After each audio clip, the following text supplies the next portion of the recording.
Please জানান যে আপনি কোথা থেকে এসেছেন। ধন্যবাদ রাসেল ভাই। আমি ইফতেখার, এসেছি গুলশান ২ থেকে। আর রেডিও ফুর্তি ভূত এফএম এর সকল শ্রোতা বিন্দুদের আমি অগ্রিম ঈদ মোবারক জানাচ্ছি, যেহেতু আমি থাকতে পারছি না। জি, আর আসলে আন্তরিক একটা ভালোবাসা, সবকিছু মিলিয়েই কিন্তু আশাটা জি, আপনি খুব ভালো করে বলে দিয়েছেন। হুম, আসলে চলে যাচ্ছে একটু পরেই। জি, আর ভূত এফএমটা শুরু হয়েছিল সেই ২০০৮ এ, না রাসেল ভাই? বসে। ১০ সেই ১৩ই অগাস্টে। জি, এখন থেকে সেই থেকে কিন্তু যাত্রা শুরু করে অবিরতভাবে চলছে, ঠিকভাবেই চলছে।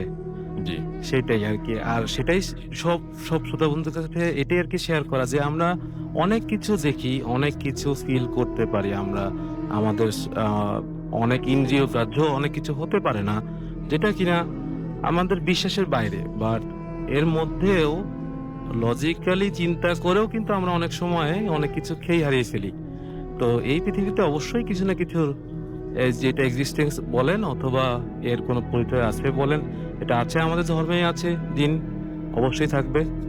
তো এটাই আরকি বলা আরকি, মেইনলি এইগুলোই শেয়ার করা। আর যেহেতু অসুস্থতার ওই সময়তে ছিলাম, পরবর্তীতেও আপনি বলেছিলেন অনেক কথা, আমার দোয়া চেয়েছিলেন আমার জন্য দেশবাসীর কাছে। তো সবকিছু মিলিয়ে আরকি, এই আরকি। ওকে। আপনার কোনো এর মধ্যে কোনো ঘটনা ঘটেছে এরকম কোনো হ্যাঁ, কি? জি, রাসেল ভাই, এর মধ্যে তো শুনতে অনেক ঘটনাই ঘটে গেল। বড় একটা অপারেশন হলো, কোমায় চলে গেলাম। ২ ঘন্টা অপারেশন হওয়ার পরে কোমায় কিভাবে গেলাম সেটা হচ্ছে ভালোমতো আমি এখনো বুঝিনি যে কোমায় গিয়েছিলাম। যাই হোক, এরপরে কোমা থেকে দেখতাম, স্বপ্ন দেখতাম, যেটা আগেই বলেছিলাম, দুঃস্বপ্ন দেখতাম। তো ঘটনা এটা না, এটার থেকে ভালো একটা ঘটনা আমার মনে হয়, আ সবচেয়ে বড় ঘটনা যে ওই চেন্নাই থেকে আসার পরে আমি এখানে কিছুদিন চলাফেরা করতে, করতে একজন ইসলামিক স্কলার, নামটা বলছি না স্বভাবতই, ভাইয়া নাম বলতে মানা করছেন। হঠাৎ করে একদিন জিজ্ঞেস করল যে, "ইফতেখার, তোমার শরীরটা ভালো নাই?" আমি বললাম, "না, না, ঠিক আছে, জ্বর আছে দাদা, কোনো সমস্যা নেই।" আমি খ্যাতনামা একটা হসপিটালে যেয়ে ভর্তি হয়ে পরের দিন, ২য় দিন পরে যাই, দেখি যে আবার সেই রকম ভালো মতোই অসুস্থতা ফিরে আসছে। তো আমার অসুস্থতার পিছনে কিন্তু নানা জনের, আমার কিন্তু, আমি বাইরে কাজ করি, আপনি বলছেন, আমি হুম, তো হুম, বলতে আসলে চাচ্ছি না। তো এমনকি ডক্টর বিল্লাল সিলিসদেরও ধারণা এটা খুব সম্ভবত শুধুই শারীরিক অসুস্থতা না, যেটা আচ্ছা, যেটা বলা আচ্ছা, হয়ে থাকে আরকি। আচ্ছা, আচ্ছা, আচ্ছা, আচ্ছা, আচ্ছা। মানে এটা উনারা কি গেস করছেন? এটা গেস করছেন হচ্ছে শুধুমাত্র কালো জাদু। কালো জাদু। কালো জাদুটা হচ্ছে ২ রকমের হয়। আমরা কিন্তু অনেক সময়, হুম, আসলে হুম, ভাই খেয়াল করবেন, আমরা ছোট বন্ধুদের বলছি, আমরা কিন্তু অনেক সময় মোনাজাত করার সময় হুম, অনেক সময় বলি যে জিন শয়তান, মানুষ শয়তান, এগুলো থেকে আমাদেরকে রক্ষা করা হোক। রাইট। হ্যাঁ? হুম, তো জিন শয়তানও কিন্তু সে ইচ্ছা করে, কিন্তু সে শয়তান তো জিনই। সে ইচ্ছা করে কিন্তু অনেক সময় ক্ষতি করতে পারে মানুষের। হুম, হুম, তো আ বড়, বড় স্কলারদের ধারণা খুব সম্ভবত বড় কিছুই আরকি বেশি মাত্রায় আক্রান্ত করে ফেলেছে। এখন দুই পদ্ধতিতেই চিকিৎসা হচ্ছে। আমি এখন মেইল্যান্ডে যাচ্ছি। দেখা যাক। সবার কাছে দোয়া চাচ্ছি আপনার মাধ্যমে। এই আরকি। আচ্ছা। এর মাঝখানে ভয় পাওয়ার মতন কোনো ঘটনা কি ঘটেছিল? ভয় পাওয়ার থেকে চমকিয়ে যাওয়াটা বড় ছিল। ওই যে বললাম যে ভাইয়া, যে ওরকম কোমাতে চলে যাওয়ার পরে যেই স্বপ্ন দেখলাম, স্বপ্ন হুম, হুম, দেখে ওই উদ্ভট স্বপ্নের মধ্যে বলেছিল যে আমার খুব নিকটস্থ, তোকে তো কিছু করতে পারছি না, তো নিকটস্থ কোনো আত্মীয় অবশ্যই আমি ক্ষতি করব। তো হুম, খুব দ্রুতই আমার খুব কাছের একজন, মানে মানুষ আমাকে যিনি বড় করেছেন, আমার আ উনি মারা গেলেন। ওর হুম, মধ্যেই আরকি আমি আসলাম একটু সুস্থ হয়ে। সবকিছু মিলে আরকি হতভম্ব অবস্থা। আমি স্বপ্নের মধ্যে দেখছি কোমাতে আছি। হুম, তার ঠিক জাগ্রত হওয়ার পরে, যেখানে কিনা ডাক্তাররা খুশি হচ্ছে, আমাকে আমার আত্মীয়স্বজনরা কোনো ভালো সংবাদ দিতে পারছে না। হুম, হুম, হুম, হ্যাঁ? হুম, পরিবারে আরেকটা দুঃসংবাদ চলে এসছে। তো আমরা এভাবে করে নানাভাবে আগেও বলেছি। এভাবে করে চলে আসছি। আমরা কিন্তু পড়ছি। মানে সমস্যার মধ্যে পড়ছি, আবার উঠে আসছি। হুম, এখন ওই যে মাঝে মধ্যে কিন্তু বলা হয়ে থাকে যে গা সওয়া হয়ে যায়। হুম, হুম। গা সওয়া ব্যাপারটা আমাদের মধ্যে মনে হয় বেশি চলে আসছে। তবে আমি আপনার মতনই বলব রাসেল ভাই, যে কাউকে বিশ্বাস বা অবিশ্বাস করতে বলছি না। কিন্তু প্রতিটা ধর্মগ্রন্থে যদি আপনি দেখেন, আমাদের কিন্তু একটা জিনিসকে বিশ্বাস করতে হবে, সেটা হচ্ছে আ আমাদের বাইরেও কিন্তু কিছু জিনিসের এক্সিস্টেন্স আছে। আচ্ছা, এটা আমাদেরকে বিশ্বাস করতেই হবে। আচ্ছা। ওকে, অনেক ধন্যবাদ আপনাকে এবং আপনার জন্য শুভকামনা রইলো। আপনি সুন্দরভাবে চিকিৎসা শেষ করে আবারও ফিরে আসুন, সেটাই আমরা কামনা করি। আপনাকে অনেক ধন্যবাদ এই অল্প সময়ের মধ্যেও এসে আমাদেরকে সময় দেওয়ার জন্য। Total pleasure is mine Russell ভাই। আসলেই আপনার এই শোটার জন্যই আসলে বিশেষ করে আসা, যে সবার মাধ্যমে পরিচিত হওয়া, এবং এটার মতো অনেক কিছু হতে পারে বাংলাদেশে, বাট আপনারা তো শুরু করেছেন, এটা তো আমরা দেখছি। এটাই আর কি, এই প্রশংসা স্তুতি বাক্যটা হয়তো দেওয়া হতে পারে না, অনেক সময় দিতে পারি না, এই জন্য আর কি। Thank you so much. And আমরা সত্যিই আমরা অনার্ড, আমরা অনেক থ্যাঙ্কফুল আপনার প্রতি। আপনার নামটা প্লিজ একটু বলবেন। আমি তো বলেই দিয়েছি আপনি চিটাগং থেকে এসেছেন। চিটাগং এর কোথা থেকে এসেছেন যদি বলেন, কারণ আমাদের চিটাগং এর অনেক লিসনার দেখতে পাচ্ছি আমাদের সঙ্গে আছেন। সো আপনি যদি জানান যে কোথা থেকে এসেছেন তাহলে আরো বেটার। এক সেকেন্ড, আরেকবার বলতে হবে। রাসেল ভাই, আপনাকে অনেক শুভেচ্ছা। আমি চট্টগ্রাম বিশ্ববিদ্যালয় থেকে এসেছি। আমার বেড়ে ওঠা, বড় হওয়া, আমার পড়াশোনা সবকিছু চট্টগ্রাম বিশ্ববিদ্যালয় ক্যাম্পাসেই। আজ আমার সাথে এসেছেন আমার ওয়াইফ নুসরাত জিনিয়া। তো রাসেল ভাই, আমি বেশ কয়েকটা গল্প, আমার অভিজ্ঞতা আপনাদের সাথে শেয়ার করব। জি। তো রাসেল ভাই, আমার যে প্রথম এপিসোড সেটি হচ্ছে আমার নিজের জীবনেই ঘটে যাওয়া। জি। আমি যখন স্টুডেন্ট ছিলাম, আমি তখন আন্তর্জাতিক সম্পর্ক বিভাগের 3য় বর্ষের ছাত্র। জি। তো আমার বেশ কয়েকটা টিউশনি ছিল, আর স্বভাবতই একটু রাত করেই আমি টিউশনিতে যেতাম। তো ওদিন আমার প্রথম টিউশনিটাতে আমি একটু রাত 8:30টার দিকে রওনা দিই। তো টিউশনিতে যে আমার স্টুডেন্টকে পড়ানোর সময় পর্যন্ত এবং টোটালি সবকিছু শেষ করতে করতে প্রায় রাতের 10টা কিংবা 10:30টার মতো হয়। তখন স্টুডেন্টের মা বলে যে আজ আপনি খেয়ে যাবেন, যেতে পারবেন না। তো অনেক জোরাজুরি এক পর্যায়ে রাসেল ভাই আমি আর না করে নিই, কারণ হলে এসে আবার আমাকে পাউরুটি কলা এসব খেতে হবে, আমার কাছে চরম অখাদ্য। যাই হোক, ওকে। শেষ করে খাওয়া দাওয়া শেষ করে ভরপেট খেয়ে আমি বের হলাম রাস্তায়। ততক্ষণে নিয়ার অ্যারাউন্ড 12। তো রাস্তায় এসে রাসেল ভাই আমি যখন হাঁটছি, হঠাৎ দেখলাম মানে আমার শরীরটা যেন কেমন যেন অবশ হয়ে যাচ্ছে। মানে আমার পার সামনে চলছে না। আমি খুব নিজেকে খুব নিজের মতো করে রাখতে পারছি না। আচ্ছা। চারদিক থেকে ভয়ঙ্কর কেমন যেন শব্দ আমার কানে বেজে আসছে, শোষের শব্দ হচ্ছে। তো আমি রাসেল ভাই অনেক জোরে চিৎকার করে আওয়াজ করার চেষ্টা করছি, কিন্তু আমার কোনো আওয়াজ বেরোচ্ছে না। সামহাউ কে যেন আমার আওয়াজগুলো খেয়ে ফেলছে। তো এক পর্যায়ে এভাবে করতে করতে রাসেল ভাই আমি কি করব না করব অনেক কষ্টে একটা ছোট একটা মেঠোপথ ছিল, ওটা আমি পার হয়ে চলে আসি। এরপর রাসেল ভাই আমি একটা রেল লাইনে উঠি। রেল লাইনে ওঠার পরে মনে হচ্ছে আমি আমার জীবনের সবচেয়ে বেশি ভয়টা পেলাম। একটা বুড়ি চারদিকে সাদা শাড়ি পরা, 4 হাত পা দিয়ে আমাকে কাছে কাছে ডাকছে, আয় আয় বলে ডাকছে। 4 হাত পাতার। 4 হাত পা 4 দিয়ে। হাত পাই থাকে, হ্যাঁ, কিন্তু তো মানে ক্রলিং করার মতো কিছু করছিল, কলিং করার মতো ছিল না রাসেল ভাই, ও দেখতে ছোটখাটো ছিল, 4 হাত পা দিয়ে কেন যেন আমাকে মনে হচ্ছে যে আয় আয় বলে হাত পা দিয়ে ডাকছে। হ্যাঁ। আচ্ছা। তো রাসেল ভাই আমি আবার নেক্সট টাইম বুঝে ওঠার জন্য আবার ফের তাকালাম, তখনই দেখি না, আসলে ওইটা একটা রেল লাইনের পাশে অনেক সময় লেখা থাকে 20 কিলো 22 কিলো কিংবা 0 কিলোমিটার দূরত্বটা লেখা থাকে।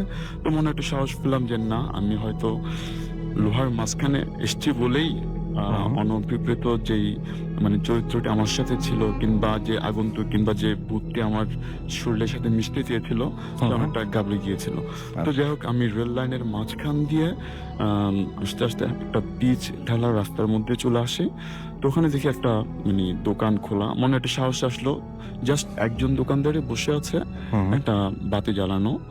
তো আমি খুব একটা স্মোকিং না করলেও ওই দিন আমি একটা সাহসের কারণেই একটা সিগারেট নেই এবং একটা সিগারেট জ্বালাই।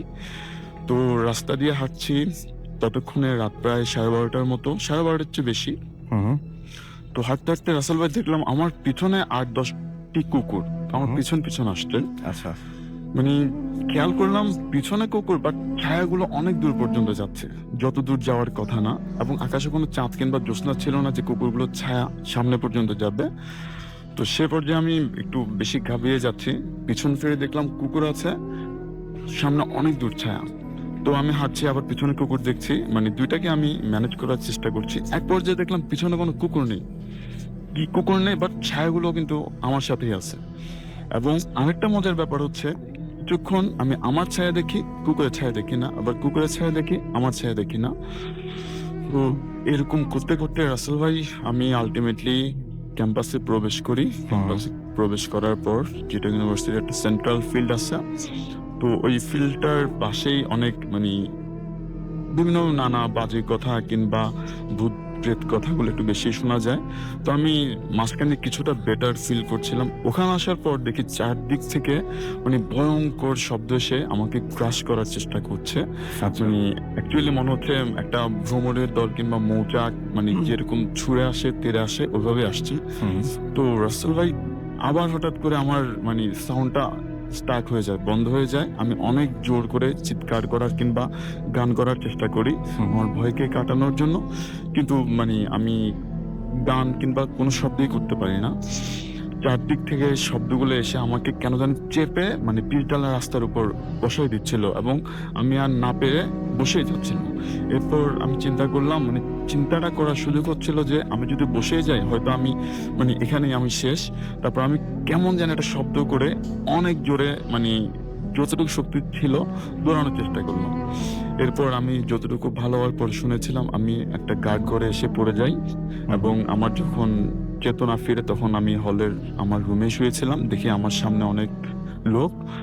মানে এরপর রাসেল ভাই কিছুদিন আমি মেডিকেলে ছিলাম, মানে আমাকে মেডিকেলে থাকতে হয়েছিল। আমার মানসিক যে প্রবলেম ছিল ওগুলা কাটানোর জন্য কয়েকদিন মেডিকেলে থাকি। এই ঘটনার জি। মানে পরবর্তী যে মানে জি, এফেক্ট আর কি। জি জি রাসেল ভাই তাই।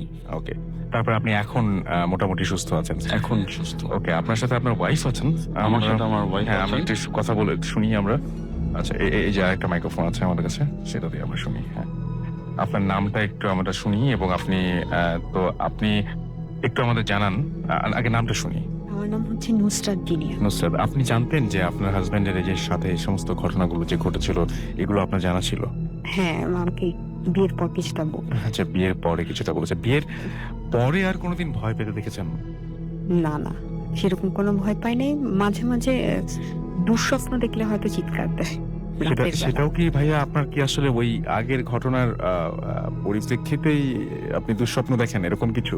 আসলে ভাই যেটা ব্যাপারটা অনেক কুশল ছিল আমার জীবনে, তো আমার মনে হচ্ছে ওইটার কোনো একটা ইফেক্ট আমার এখন পর্যন্ত রয়ে যায়। আমি এখনো মাঝে মাঝে অন্ধকারে কিংবা ঘুমের মধ্যে চিৎকার দিয়ে উঠি, কারণ রাসেল ভাই টানা 4 ঘন্টা কিংবা 2 ঘন্টা আমি যে একটা পরিস্থিতির মধ্যে ছিলাম, তো এরপর আমাকে 3-4 দিন মেডিকেলে থাকতে হয়েছিল এবং আমাকে যথেষ্ট ওষুধও নিতে হয়েছিল।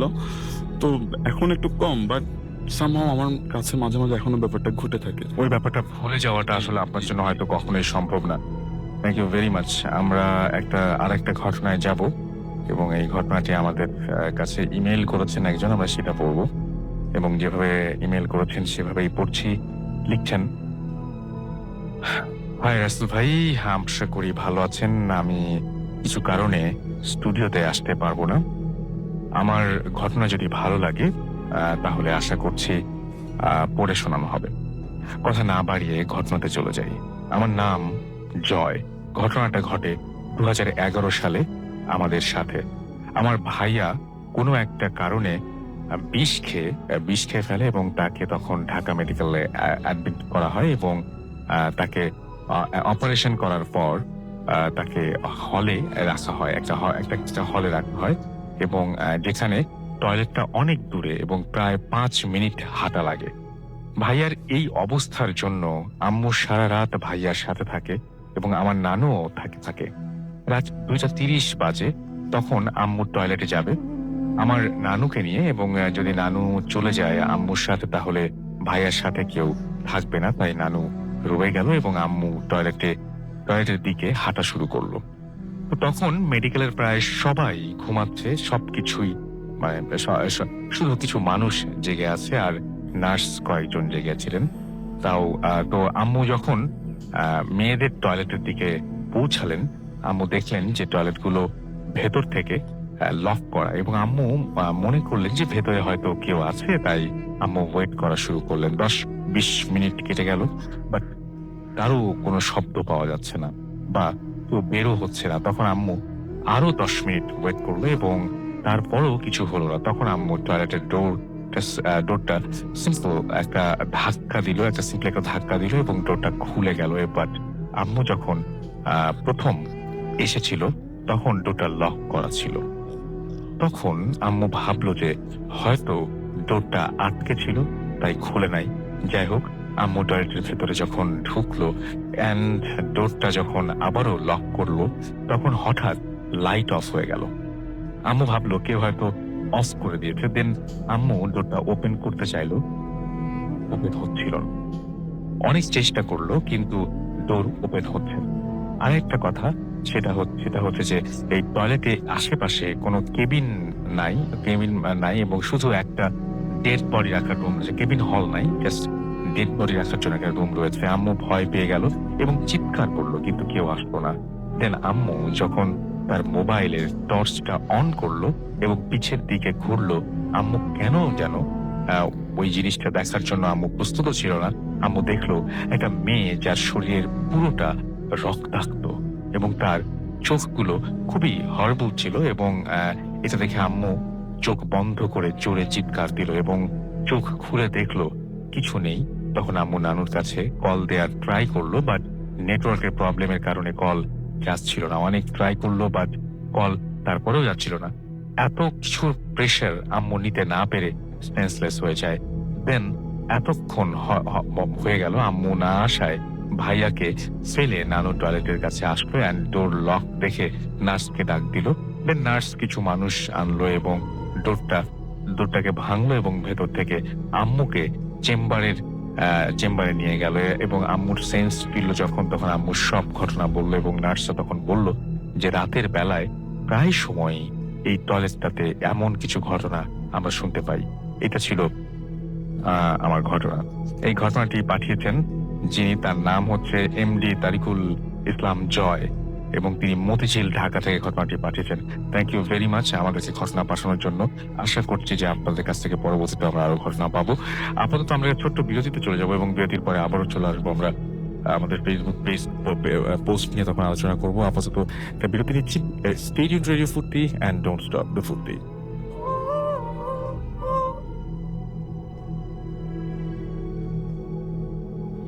Welcome back. শুনছেন সবসময় রেডিও ফুর্তি 88.0 FM। আমি রাস্তাল আছির সাথে চলছে এই মুহূর্তে ভূত এফএম এবং আপনারা সবাই জানেন যে ভূত এফএম এখন আরো বেশি ভয়ানক উইথ গ্রামীণ ফোন এবং আপনারা চাইলে আমরা যেতে পারি বহুদূর এবং আমাদেরকে SMS করতে হলে মোবাইলের মেসেজ অপশনে গিয়ে টাইপ করুন ফুর্তি FORT ফুর্তি স্পেস দিয়ে লিখুন আপনার নাম, স্পেস দিয়ে আপনার মেসেজ পাঠিয়ে দিন 9840 নাম্বারে। আমাদের ইমেল করতে চাইলে আমাদের ইমেল অ্যাড্রেস হচ্ছে bhutfm@radiofurti.fm which is bhwtfm@radio.fm। আপনার নাম, ঠিকানা এবং ফোন নাম্বার সহ আপনার জীবনে ঘটে যাওয়া বা আপনার জানা সেরা ঘটনা লিখে পাঠিয়ে দিন আমাদের কাছে। আর সেই সাথে আমাদের যে ফেসবুক যে ভূত এফএম পেজ আছে সেখানে আপনি আজকে ভিজিট করতে পারেন। আমাদের যে রিফ্রেশ পেজ সেখানে এই মুহূর্তে কোনো পোস্ট নেই। এটা www.facebook.com/bhutfm.russell, এইখানে যে আপনারা চেক করতে পারেন। আমাদের সঙ্গে আরো একজন অতিথি আছেন, আমরা তার কাছে যাব এবং আপনি শুরুতে একটু প্লিজ বলবেন যে আপনি কোথা থেকে এসেছেন এবং আপনার নামটা একটু প্লিজ বলবেন, তারপর আপনার ঘটনায় যাবো আমরা। থ্যাংক ইউ ফাজল ভাই।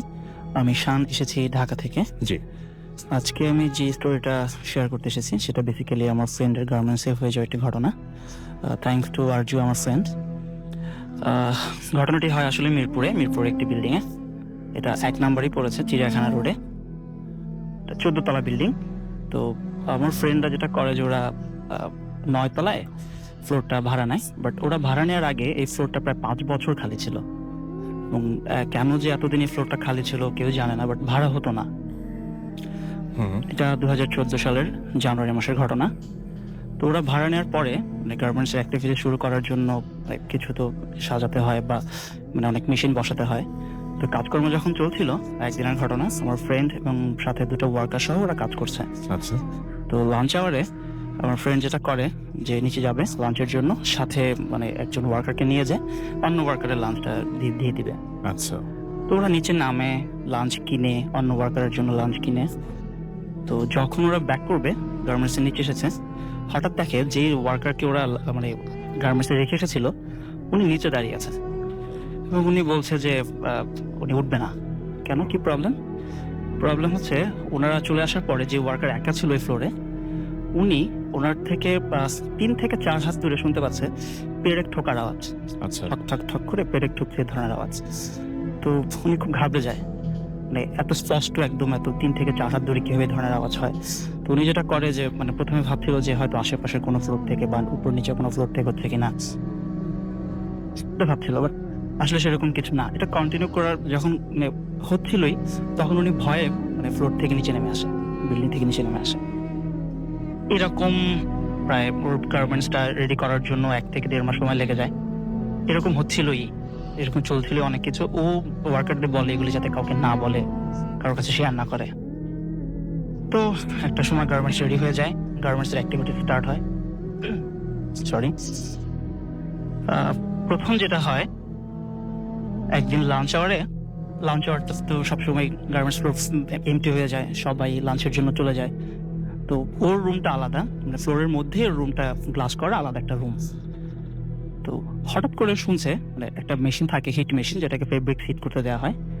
হঠাৎ করে সেই হিট মেশিনটা চালু হয়ে যায় এবং মানে এমটি ফ্লোরে কি করে সেই মেশিনটা চালু হয়ে যায়, এটা তো মানে খুব অবাক করা একটা বিষয়। ওর রুম থেকে বের হয়ে আসে, এসে দেখে ফ্লোরে কেউ নেই, বাট মেশিন চলছে। এই পর্যায়ে ও সবাইকে ডাকাডাকি করে, কি ব্যাপার, কে মেশিন চালু করলো। জাস্ট ফ্লোরে 2 জন ছিল, ওদের হচ্ছে কিচেনে, আর কেউ ছিল না। তো ওদেরকে জিজ্ঞেস করা হয়, ওরা বলে যে না স্যার, আমরা তো কিচেন থেকে কেউ বেরিয়ে হইনি, তাহলে কি করে মেশিন চালু হলো। ওকে মেশিন বন্ধ করে দেওয়া হলো। পরের দিনও সেম, লাঞ্চ আওয়ারে ফ্লোর এমটি, ও রুমে বসে আছে, আবারও সেই মেশিন চালু হয়ে যায় আচ্ছা, এবং খুব বিকট আওয়াজ করে সেই মেশিনটা চলতো। মানে নর্মালি মেশিনটাতে যে ধরনের আওয়াজ হয়, নরমালের মতো ছিল না, না সেটা? আওয়াজটা অ্যাবনর্মাল ছিল। আচ্ছা, তো এরকম চলতে থাকে। এর কিছুদিন পর হুম, লাঞ্চ আওয়ারেই ফ্লোর এমটি।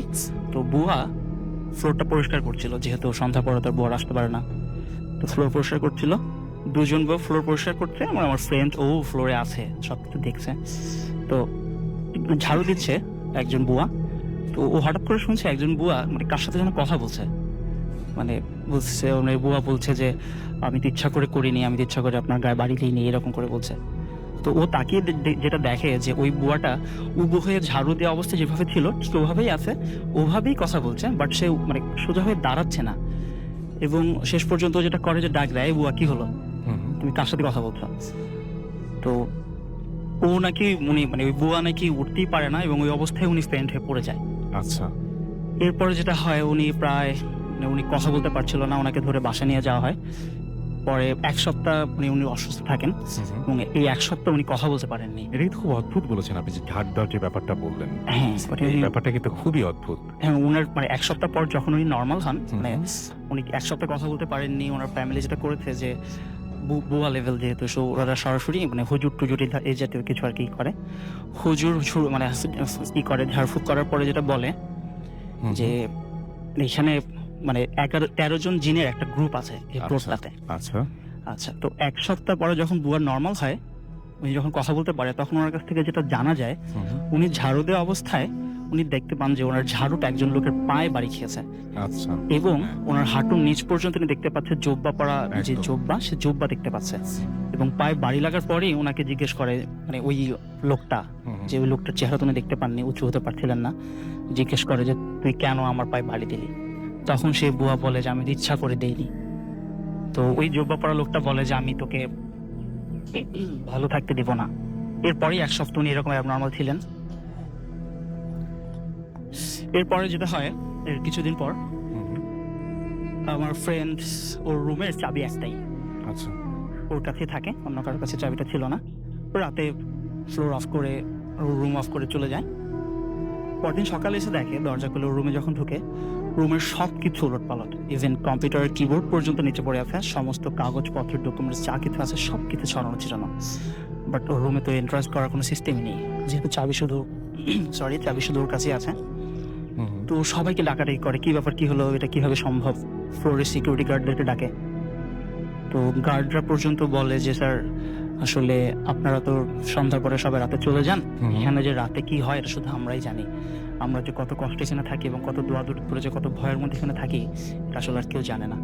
আপনারা শুনতে পান নাকি যে ফ্লোরের মধ্যে মেশিন টানাটানির আওয়াজ, হাঁটার আওয়াজ, এটা regular, এটা regular, রেগুলার প্রতিদিনই চলছে। আচ্ছা, আচ্ছা, শেষ পর্যন্ত যেটা হয়, মানে লাস্ট যে ইনসিডেন্টটা ঘটে, হুম, একদিন এরকম লাঞ্চ আওয়ারেই ফ্লোরে হঠাৎ করে সেই মেশিনটা চালু হয়ে যায় হুম, এবং বিকট আওয়াজে হঠাৎ করে মেশিন চালু অবস্থা চলছে মেশিন বন্ধও হয়ে যায়। আচ্ছা এরপরে যেটা দেখা যায় মানে যখন লোক ডেকে আনা হয় দেখা যায় যে মেশিনের ভিতর যে নেট থাকে প্রেগনেন্ট হিট দেওয়ার জন্য সেই নেটটা সম্পূর্ণ মানে দোমড়ানো মোছানো, যেটা একটা মানুষের পক্ষে করা সম্ভব না।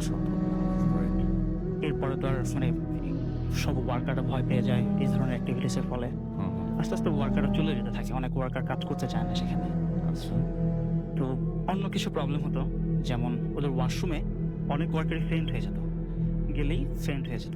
আচ্ছা তো এরপরে যেটা হয় মানে ওনাদেরকে যখন জিজ্ঞেস করা হতো কি হয়েছিল বা কি হলো বা কি, তখন ওনারা বলতো যে একটা পর্যায়ে যেটা হয় যে ওয়াশরুমে ঢোকার পর হঠাৎ করে ওনার স্ট্যাচু হয়ে যায়, মুভ করতে পারে না, তারপরেই মানে যখন মুভ করে তখনই ফেন্ট হয়ে যায়। এরকম অনেকের সাথেই হয়েছে, প্রায় 10-15 জনের মানে কাছে জাস্ট এরকম হয়েছে। ওয়াশরুমে যাওয়ার পরেই আর হাত পা কোনো কিছু চলে না। হ্যাঁ, আর কিছুই চলে না, ফেন্ট হয়ে যায়। আচ্ছা ওকে, কিন্তু এটা কোনো সমাধান এখনো পাওয়া যায়নি, রাইট? না, শেষ পর্যন্ত সমাধান হয়েছে। যেটা আচ্ছা। হয়েছে যে এরপরে ওরা একটা হুজুর নিয়ে আসে, হুজুর নিয়ে আসার পরে মাঝখানে এর আগে অন্য হুজুর এসেছিলেন, ওনারা বলেছেন যে এখানে আসলে কিছু করা সম্ভব না। এখানে 13 জনের একটা ওই মাঝখানে যে হুজুর এসেছিলেন উনিও সেম কথাই বলেছেন যে এখানে 13টা জিনের একটা গ্রুপ আছে, যার এখানে আগে ছিল অনেকদিন যাবত, এবং আপনারা চলাফেরা করার কাজ করা শুরু করার পর থেকে ওনাদের ডিস্টার্ব হচ্ছে, যার জন্য আপনাদেরকে আসলে এই ধরনের প্রবলেম হচ্ছে আপনাদের সাথে। লাস্ট যে হুজুরটা নিয়ে আসা হয় উনিও ঠিক সেম এই কথাটাই বলে, এবং উনি শেষ পর্যন্ত জায়গাটাকে বন্ধ করে দেন দোয়া দুরুদ পড়ে। এরপর থেকে এখন পর্যন্ত আল্লাহর রহমতে ভালো আছে। Thank you very much. আমরা আবারও আপনার কাছে ফিরে আসবো ইনশাল্লাহ। আমি তো হচ্ছে ফেসবুকে অনেকেই আমাদেরকে নক করছেন এবং অনেকে লিখছেন আমাদেরকে যে আমাদেরকে অনেকে এখানে লিখছেন যে ফেসবুকে আজকের ঘটনাগুলো নিয়ে, এবং আমি দেখতে পাচ্ছি মোহাম্মদ হাসান আমাদের এখানে লিখেছেন, তারপর রনি আমাদের এখানে লিখেছেন, পেইনফুল বয় ইকবাল আমাদেরকে লিখেছেন, এবং আমাদেরকে তিনি একটা অদ্ভুত কথা বলেছেন যে আগে তিনি মামাকে নিয়ে সঙ্গে নিয়ে শুনতেন, এখন তিনি একা শোনেন, আগে ভয় লাগতো না এখন ভয় লাগে। ওকে, আপনারা ট্রাই করতে পারেন অনেকেই এই ব্যাপারটা, একা শোনার একটা আয়োজন করে শোনার কিন্তু একটা ব্যাপার আছে, হ্যাঁ, যে সবকিছু গুছিয়ে নিয়ে শান্তি মতো শোনার যে ব্যাপারটা, এইটা একটা ব্যাপার কিন্তু, রাইট? এটা একটা ব্যাপার। তো এইভাবে আপনারা ট্রাই করে দেখতে পারেন। এনিওয়েজ, আমরা চলে যাব আমাদের পরবর্তী অতিথির কাছে, এবং আপনার আরো একবার নামটা একটু প্লিজ বলবেন, তারপরে আমি আপনার ঘটনায় যাব। আমি হচ্ছে, আমার নামও রাসেল, Right. রাসেল কিংবা রাসেল রহমান নামেও কিছু কিছু সময় পরিচিত। ওকে, তো আমার এরপরের কাহিনীগুলো একটু বিচিত্র, খন্ড খন্ড অংশে আমি এগুলোকে সাজিয়েছি। তো রাসেল ভাই, আমি আগেই বলেছিলাম আমার বেড়ে ওঠা, আমার পড়াশোনা, আমার ক্যাম্পাস সবকিছু চট্টগ্রাম বিশ্ববিদ্যালয় কেন্দ্রিক। তো আমি এখন যেটা বলতে চাচ্ছি সেটা হচ্ছে চট্টগ্রাম বিশ্ববিদ্যালয় প্রেস নিয়ে। আমাদের চট্টগ্রাম বিশ্ববিদ্যালয় প্রেস নিয়ে যেটা দেখা যায় সেটা হচ্ছে রাতের বেলা ওখানে যেসব গার্ডরা দায়িত্ব পালন করেন, প্রায় সময় আগন্তুক কিংবা অন্য কেউ এসে কিংবা একটা অজানা আওয়াজ এসে তাদের কাছে প্রেসের চাবি চায়, এবং চাবি ওরা দিতে যদি দেরি করে দেখা যাচ্ছে ওদের কোনো প্রবলেম করে কিংবা কোনো সমস্যা করে, তো গার্ডরা মানে ঝামেলার এড়ানোর জন্য চাবি দিয়ে দেয় ওরা, এবং কিছুক্ষণ পরে খেয়াল করে। যারা আসেন তারা কারা? সাধারণ মানুষের মতোই? আসলে সাধারণ মানুষের রূপ ধরে আসে, কিন্তু এরা সাধারণ মানুষ না। না, আচ্ছা, কেমন করে বুঝলো যে সাধারণ মানুষ না? মানে দেখতে বা আচার আচরণে কোনো কি পার্থক্য আছে? একটু পার্থক্য আছে, কারণ ওদের শব্দ শোনা যায় কিন্তু শরীরের অবয়বটা গার্ডরা কখনোই বুঝতে পারে না। ওকে, তো ওরা চাবি দেওয়ার পর চাবিটা হঠাৎ ওখান থেকে গায়েব হয়ে যায়, এবং কোনো দরজা খোলা হয় না, বাট ভিতর থেকে প্রেস চলার শব্দ শোনা যায়। আচ্ছা, ভিতরে প্রেস একটু চলে, আমরা এবং মেশিন এইটা না- শুনলাম এবং এখন প্রেসের এই ব্যাপারটা ঘটছে। আচ্ছা, ওকে, দুই জায়গায়। আপনার ঘটনাটা হচ্ছে মিরপুরে আর এটা হচ্ছে চট্টগ্রামে, হ্যাঁ, তারপরে রাসেল ভাই, প্রেস চলে এবং টানা ফজর আজান পর্যন্ত প্রেসটা চলতে থাকে। ফজরের আজান ফজর আজান পর্যন্ত। আজানের পরে কি থেমে যায়? আজানের পরে রাসেল ভাই এটা অটোমেটিক্যালি থেমে যায়। কি প্রিন্ট হয় এটা? প্রিন্ট হ্যাঁ, এটা একটা রহস্যজনক জিনিসটা ব্যাপার। আসলে অনেকটা ফাইন্ড আউট করা না গেলেও, হুম, তো যতটুকু আমাদের ওখানকার মানুষেরা মনে করে যে জিনদের মধ্যে পড়াশোনা হয়, পড়ালেখা হয়, তো অ্যাজ ইউজুয়াল আমাদের চ্যানেল এটা আপনাদের ওই এলাকার মানুষজন মনে করেন? মনে করে, হুম। এবং গার্ডরাও তাই মনে করেন। আমাদের জন্য যেমন প্রশ্ন কিংবা বই কিংবা ডায়েরি কিংবা ক্যালেন্ডার কিংবা ম্যাগাজিন, মানে আমাদের যে সমস্ত প্রিন্টের কাজ আছে ওনাদেরও এরকম অনেক কিছু প্রিন্টের কাজ থাকতে পারে, এটাই আপনাদের এলাকাবাসী যারা আছেন তারা মনে করেন। আচ্ছা, আরো কি ঘটনা আপনাদের হ্যাঁ, মনে অবশ্যই ঘটে? আছে। এরপরে আমি আমাদের সেন্ট্রাল মস্কের একটা কাহিনী বলছি। আমাদের সেন্ট্রাল মস্কে নিয়ে মানে যেসব গার্ডরা দায়িত্ব পালন করেন ওনাদের মুখ থেকেই শোনা। তো ওনারা যখন রাতে দায়িত্ব পালন করেন, নিচে ওরা দায়িত্ব পালন করেন, উপরে শোনা যায় অনেক মানুষ দূরাচ্ছে শব্দ হচ্ছে। তো ওরা কে বা কারা আসছে জানার জন্য যখন উপরে যায় দেখে একদম প্রচন্ড নীরব, কোনো দৌড়াদৌড়ির শব্দ নাই, সবকিছুই শুনশান। তারপর ওনারা যখন আবার উপর থেকে নিচে আসেন দেখা যাচ্ছে যে আবারও দৌড়াদৌড়ি, আবারও শব্দ। এই জিনিসটা ক্রমাগত চলতেই থাকে। এবং আরেকটা মজার ব্যাপার হচ্ছে ওই সেন্ট্রাল মস্কের মিম্বরের উপরে মসজিদে একটা যত পাওয়ারফুল লাইটই দেওয়া হোক, সর্বোচ্চ লাইটই 1 থেকে 2 ঘন্টা, এরপরে এটা ফিউজ হয়ে যায় কেন কারণ ছাড়াই? কোনো কারণ ছাড়াই। এই মানে যে ইলেকট্রিসিটি আছে সেটা ফ্ল্যাকচুয়েট বা কিছু না, মানে ফ্ল্যাকচুয়েট এই জাতীয় কোনো ঘটনা হয় না। এটা সর্বোচ্চ 1 ঘন্টা থাকবে, পরে লাইটটা অটোমেটিক ফিউজ হয়ে যায়। এবং এই ঘটনা টিল নাও সত্য। আমার মনে হচ্ছে রাসেল ভাই কোনো এক সময় যদি আপনি যান, আপনি নিজেও একটা লাইট ওখানে লাগিয়ে দিয়ে পরীক্ষা করে দেখতে পারেন। এটা আমাদের দেখার খুব ইচ্ছা, এবং আমরা একটা ভিডিও করতে পারি আমরা, এবং দেখতে পারি যে সবকিছু ঠিক আছে কিনা। আমরা সিরিয়াসলি আমরা ইন্টারেস্টেড, যদি সেটা সম্ভব হয়। মোস্ট ওয়েলকাম, আপনি চলে আসেন। আমার মনে হচ্ছে আপনি নিজে নিজে পরীক্ষা করে দেখলে ব্যাপারটা আরো হ্যাঁ, সেটাই, এবং সবাইকে আমরা দেখাতেও পারবো সেটা।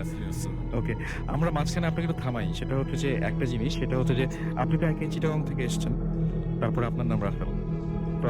তো সবকিছু মানে আপনার চিটাগংবাসীর জন্য এবং সবার জন্যই আপনি বলেন যে শুনছেন সবসময় রেডিও ফুর্তি চলছে ভূত এফএম, আমি রাস্তা লাচির সাথে, এটা চিটাগংয়ের ভাষায় বলতে হবে। সলিডে রেডিও ফুর্তি, আমি রাসেল আসছি সবসময় সঙ্গে, অনরা ফোনন। Okay, thank you very much. কি বললেন অবশ্য বুঝিনি। আমার মনে হয় যে আমি যা বলছি তাই বলতেন, মানে রাসেলটা খালি কমন পড়েছে আমার। রাসেলটা চিটাগংয়ে রাসেলই বলে, কারণ নামের কোনো তো চেঞ্জ হয় না। রাইট। আমি একজন এটা শুনছিলাম যে এরকম টাইপের, যে মানে একজন বলেছিলেন এরকম টাইপের যে সৌদি আরবে সবকিছু আরবিতে হয়, শুধু আজানটা বাংলায় হয়। তো এরকম চিটাগংয়ে সবকিছু চিটাগংয়ের ভাষায় হলেও আমার রাসেল নামটা কিন্তু একদম বুঝতে পেরেছি ওটা। এনিওয়েজ, আর কি কি ঘটে, মানে ভয়ঙ্কর কিছু ঘটনা? এবং আপনাদের এইখানেই এই যে চারপাশে এত ঘটনা ঘটছে, সেখানেই আপনারা ছোটবেলা থেকে বেড়ে উঠেছেন। আচ্ছা, আর কি কি ঘটে আমি শুনি। এরপর আমি আমাদের চট্টগ্রাম বিশ্ববিদ্যালয়ের বিজ্ঞান অনুষদ নিয়ে মানে কাহিনীটি বলছি। তো বিজ্ঞান অনুষদে রাসেল ভাই যারা দায়িত্ব পালন করেন গার্ড, কারণ বেশিরভাগ কাহিনী রাতে হয় এবং রাতে সাধারণত গার্ড ছাড়া ওখানে তৃতীয় কিংবা অন্য কোনো ব্যক্তি থাকে না। তো দেখা যাচ্ছে যে ক্লাসরুমের চাবি চাই গার্ডের কাছে। তো একবার এক গার্ড নাকি ঘুমাচ্ছিল একটা বেঞ্চিতে, তো কে বা কারা সে ওর মানে কনিষ্ঠ আঙ্গুল ধরে শুধু টান দিচ্ছে। হ্যাঁ, মানে টান দিচ্ছে। তো উনি ভাবছেন মানে মানে কোনো হয়তো ঝামেলা কিংবা স্বপ্ন দেখছেন। তো উনি একটু নড়ে চড়ে উঠে আবার শুয়ে যান। তো কিছুক্ষণ পর দেখা যায় আবার টান দিচ্ছে এবং একটা শব্দ আসে যে চাবি চাই, চাবি। রাইট। তো উনি কেন চাবি দিবে এটা বলার পর আরেকটা শব্দ আসে, মানে চাবি চাই, চাবি। তো উনি নাকি একটা চাবি দিয়ে দেন। চাবি দেওয়ার পর দেখা যাচ্ছে যে ক্লাসরুমে পড়ার শব্দ হচ্ছে এবং উনি যে ইয়াতে টুলটাতে শুয়েছিলেন ওখান থেকে ওনাকে বারবার টান দিচ্ছিল। দ্যাট মিনস যে তুমি এটা ছেড়ে দাও, এটা আমাদের কাজে লাগবে। এবং উনি ওই টুলটা ছেড়ে দিয়ে যখন পাশে শেষ মানে অন্য একটা জায়গায় শুলেন, তখন কিন্তু আর তার পা ধরে কেউ টান দেয়নি। তার মানে বোঝা গেল রাসেল ভাই মানে ওখানকার মানে যারা পড়াশোনা করে ওই টুলটা হয়তো ওদের দরকার ছিল। এবং এরপর থেকে গার্ডটি ভুলেও যদি ওখানে শুয়ে যেত, ওর আঙ্গুল ধরে টান দিত।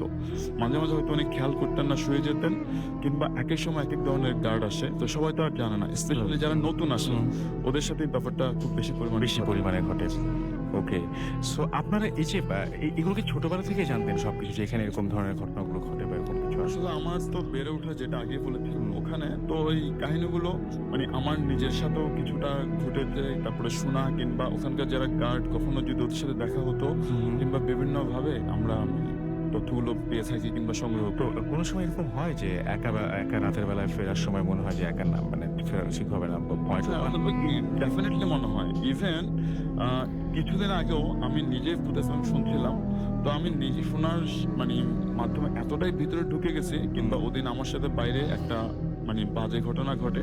আমি একটু বাইরে যাওয়ার দরকার ছিল, আমি ভয় আর বাইরে যাইনি। আমার মনে হচ্ছে সামহাও বাইরে গেলে কোনো একটা বিপদ কিংবা অপ্রীতিকর ঘটনা ঘটতে পারে। ওকে, আমরা কিন্তু আপনার কাছে আবারও আসবো, তবে আপাতত আমরা একটু SMS এবং আমরা ফেসবুকে যাব। আমি দেখতে পাচ্ছি জ্যাকলিন নাটোর থেকে আমাদের SMS করেছেন, সুমন নাটোর থেকে, লিটন চিটাগং থেকে আমাদের SMS করেছেন।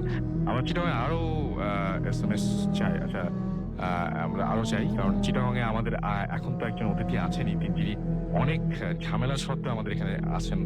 এবং মানে কি বলবো যে ঢাকায় এসে কেউ এতটুকু সময় দিবেন, এটা আমাদের জন্য অনেক বড় একটা পাওয়া আর কি। তানিশা আমাদের এসএমএস করেছেন ময়মনসিংহ থেকে, আমাদেরকে আসমিনা ওয়াপদা খুলনা থেকে এসএমএস করেছেন, অর্চি আমাদের এখানে এসএমএস করেছেন আমি দেখতে পাচ্ছি, জিহাদ আমাদেরকে, এছাড়াও জ্যাকলিন নাটোর থেকে আমাদের এসএমএস করেছেন, আশিকুল আমাদের এসএমএস করেছেন এবং অনেকদিন পর তিনি প্রথম শুনছেন জন্য ওয়েলকাম ব্যাক।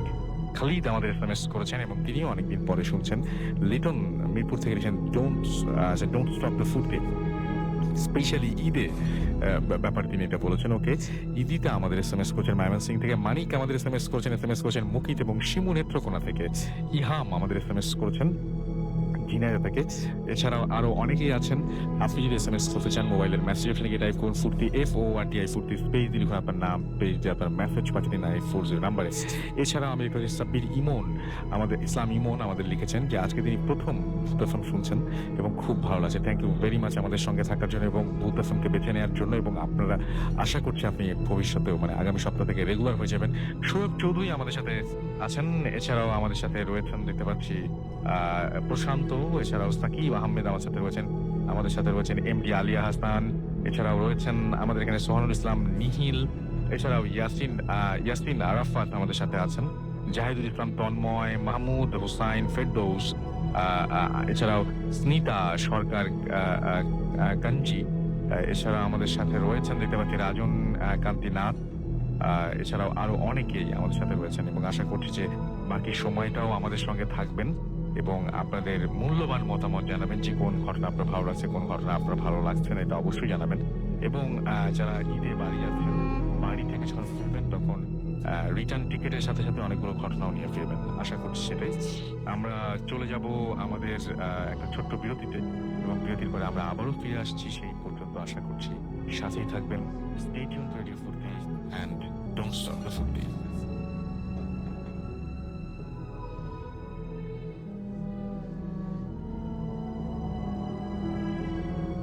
আসসালামু আলাইকুম, আমি শুভ ঝিনাইদহ থেকে বলছি।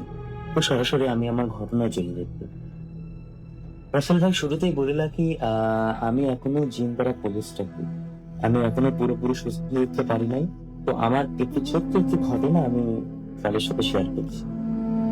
রাসেল ভাই, আমি তো শুরুতেই বলেছি আমি পুলিশ। তো রাত্রে যে জিনিসটা ঘটছে, আমি যখন ঘুমিয়ে থাকতাম, তো আমার বাবা মা এখনো পর্যন্ত আমাদের ঘরে বারান্দায় শোয়, কারণ আমাকে দিয়ে তারা ভরসা করতে পারে না। রাত্রে দেখা যাচ্ছে আমি রুমের ভিতরে শুয়ে আছি, হঠাৎ করে বাবা মা উঠে দেখে রুমের ভিতর থেকে দরজা লক করা, কিন্তু আমি রুমে নাই। তো যখন আমাকে খুঁজছে, হয়তো বাসার পিছনে বা সাইডে কোনো বাঁশ ঝাড়ের নিচে বা বাথরুমের সাইডে আমাকে পড়ে থাকতে দেখা যেত, অথবা অ্যাবনর্মাল অবস্থায় বসে থাকতে দেখা যেত। কিন্তু পরবর্তীতে এগুলো যখন আমাকে জিজ্ঞাসা করা হতো, আমি আসলে কিছুই বলতে পারতাম না, কারণ আমার এটা কিছু মনে থাকতো না। আমার কাছে মানে স্বপ্নের মতো মনে হইতো, ঠিক আছে? তো আমার নিজেরই অবাক লাগতো। তো একদিন রাত্রের ঘটনা, সেদিন আমাবস্যা রাত, প্রচন্ড রাত। আমার সম্ভবত আমি বাড়িতে আমার দাদির কাছে শুই। তো দাদি আত্মীয় বাসায় বেড়াতে গিয়েছিল, আমি দাদির বাসায় একা শুয়েছিলাম।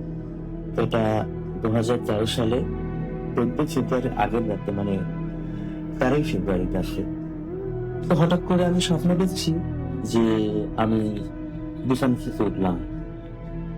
বিছানা থেকে ওঠার পরে আমার শরীরের গায়ে একটি খ্যান্ড গেঞ্জি ছিল, গেঞ্জিটা খুলে ফেললাম, আর পরনে যে প্যান্টটা ছিল প্যান্টটা খুললাম, ভিতরে আমার একটা হাফ প্যান্ট পরনে ছিল। তো এই অবস্থায় আমি দরজাটা খুলে বাইরে বেরিয়ে গেলাম।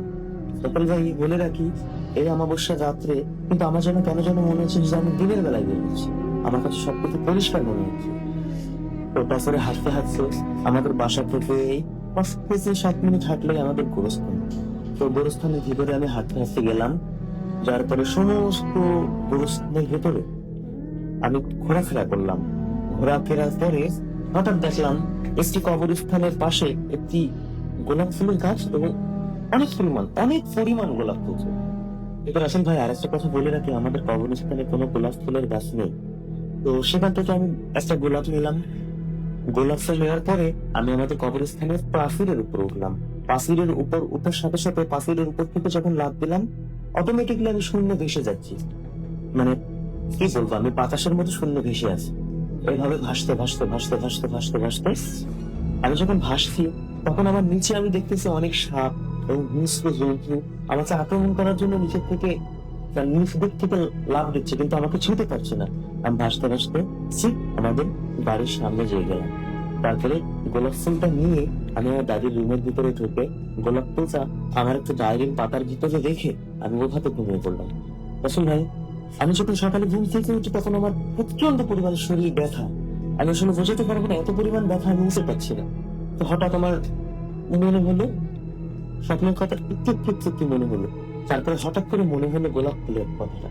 তো রাসেল ভাই, আশ্চর্যের বিষয় এটা যে ঠিক তখন আমি আমার ডায়েরিটা খুলে গোলাপ ফুল পাই নাই, কিন্তু গোলাপ ফুলের 7 থেকে 8টা পাপড়ি, এবং সে পাপড়িতে এখনো মানে শিশির বিন্দু লেগে আছে এমন পাপড়ি পেয়েছিলাম। এবং সেই গোলাপ ফুলের পাপড়ি আজও আমার কাছে আছে রাসেল ভাই। তারপর থেকে আমার ভিতর আরেকটি পরিবর্তন লক্ষ্য দেয়। আসলে কোথাও কোনো কিছু ঘটলে বা আমার আত্মীয় স্বজনদের ভিতর বিপদ আপদ বা কোনো একটা অনুষ্ঠান ঘটলে আমি আগের থেকে বুঝতে পারি। আরেকটা রাসেল ভাই, আমি যখন গাড়িতে চলাফেরা করি রোডে, হাইওয়েতে, তখন কখনো যদি গাড়িতে বসে আমার মনের ভিতরে এমন হয় যে গাড়িটা আজকে অ্যাক্সিডেন্ট করবে, তো রাসেল ভাই আসলে অ্যাক্সিডেন্ট করবেই। আমার লাইফে এমন 3 দিন ঘটেছে যেদিন আমি গাড়িতে বসেছি এবং ভাবছি যে অ্যাক্সিডেন্ট করবো, সেদিন গাড়িটা অ্যাক্সিডেন্ট করবো। পরপর আমার লাইফে 3 দিন এমন ঘটবে। ধন্যবাদ সবাইকে। News FM, the night comes alive with Raminfo.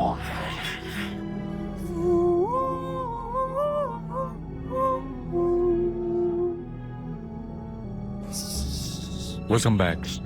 শুনছেন সবসময় রেডিও ফুর্তি, আমি রাসেল আছি সাথে। আমার সাথে রয়েছে মাসুম এবং আজকের অতিথিরা, এবং ঘড়িতে সময় রাত 1টা। আপনাদের সবাইকে স্বাগত জানাচ্ছি ভূত এফএমে। এবং আজকে ঈদের আগের শেষ ভূত এফএম হচ্ছে, এবং এরপরে যেটা আমরা শুনবো সেটা ঈদের পরে শুনবো। সো আপনাদের সবাইকে অনেক অনেক অনেক অনেক ধন্যবাদ যারা এত রাত জেগে আমাদের সঙ্গে রয়েছেন এবং আমাদের সাথে বাকি সময়টুকুও থাকবেন। এবং ভূত এফএমের প্রতি যাদের অসম্ভব রকমের ভালোবাসা, তাদের সবাইকে ধন্যবাদ জানাচ্ছি। আমি আরো একটা ঘটনা পড়বো। এই ঘটনাটিও আজকে ঘটনার দিক দিয়ে চিন্তা করতে গেলে চিটাগং এর পাল্লাটা একটু ভারী। এই ঘটনাটাও চিটাগং থেকে এসেছে। এই ঘটনাটা কিছু কিছু ওয়ার্ড সংক্ষেপে লেখা, সো আমার পড়তে একটু ঝামেলা হতে পারে, বাট আমি আশা করছি যে আমি এটার জন্য প্রিপেয়ার্ড ছিলাম না, বাট ঘটনাটা বেশ ভালোই, তো আমি ভাবলাম যে পড়ে ফেলে আপনাদের জন্য। সো ঘটনাটা পড়ছি, আশা করছি যে আপনাদের ভালো লাগবে। লিখছেন, আসসালামু আলাইকুম রাসেল ভাই, আমি টুনা ফ্রম চিটাগং, ভালো আছেন? অ্যাবসলিউটলি আপনি ভালোর দলে। যাই হোক, আমি টুনা অ্যান্ড আমি স্টুডিওতে আসতে পারবো না, তাই লিখতে বসা। আমার লাইফের অনেক ইনসিডেন্ট আছে, হয়তো সেগুলো ভয়ের, বাট কখনো ভাবিনি যে এগুলো লিখতে হবে কাউকে। সো আমি লিখছি বিকজ কেউ যেন আর তার আপনজনদের সাথে এমন না করে। আমি আবারও বলছি, উনি লিখছেন এই কারণেই যে কেউ যেন তার আপনজনদের সাথে এরকম না করে। কেন কিরকম করে? সেটা হচ্ছে ব্ল্যাক ম্যাজিকের যে এফেক্ট, এই এফেক্টটা যে সাফার করে সেই ভালো জানে, এবং সেটা আসলে কতটা ভয়াবহ হতে পারে তার ঘটনায়, সেটাই আমরা এখন শুনবো। 2003-এ আমি এসএসসিতে সায়েন্স থেকে 4.755 পেয়েছিলাম, এবং এটা ভিলেজের একটা স্কুল ছিল। কিছুদিন পর আমি শহরের একটা ভালো কলেজে চান্স পেলাম, যেটা কিনা একটা গার্লস কলেজ ছিল, এবং সেখানে ফার্স্ট আমি থাকার জন্য হোস্টেল পাইনি, তাই আমি একটা রিলেটিভের বাসায় ছিলাম। দেন হোস্টেলে উঠলাম কিছুদিন পর, আর এরপর new place and new roommate, but আমি অ্যাডজাস্ট করতে পারছিলাম না এই কারণেই। এবং ফার্স্ট ইয়ার ফাইনাল দিলাম, সব ভালোই চলছিল, বাট সেকেন্ড ইয়ারে এসে কেন জানি আমার পড়তে ইচ্ছে করতো না। বই খুলে বসে থাকতাম, কিছুই মনে থাকতো না। এবং রেজাল্ট যেটা হলো সেটা হচ্ছে টেস্ট এক্সামে আমি ডি গ্রেড পেলাম। মানে সেটা খুব আমার কাছে ফানি মনে হচ্ছিল। যে কেউ বলবে যে হতেই পারে, এটা হয়তো পড়েনি এই জন্য এটা হয়েছে। তাই আম্মু খুব বকাবকি করলো এটার জন্য। দেন আমি ডিসাইড করলাম যে এইচএসসি দিব না। আম্মু অবাক, আমি নির্বিকার। তো আব্বু এবং আম্মু জোর করতে থাকলো, অ্যান্ড সাথে মারধরও চলতো। আমি আমি অক্ষত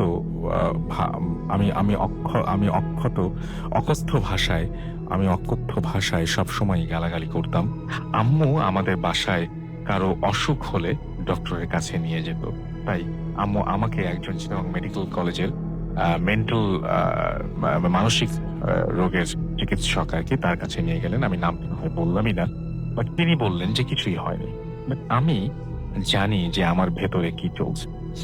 আমার থেকে আমার খেতে ভালো লাগতো, অ্যান্ড আমার প্রিয় আমার প্রিয় আব্বু আম্মুকে আমার সহ্য হতো না। আমার খেতে ভালো লাগতো না, তারপরে ভালো লাগতো, তারপরে একটা সো বুঝতে আসলে খুব সমস্যা হচ্ছে।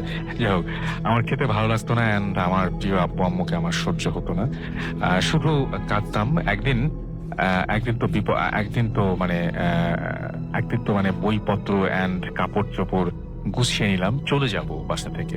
কোচিং এর কথা বলে বের হলাম এবং হোস্টেলে চলে গেলাম। একদিন পর আসলাম এবং চলছে এক্সাম, মানে দিনও চলে যাচ্ছে ঠিক এইভাবেই, এবং এক্সাম আসছে।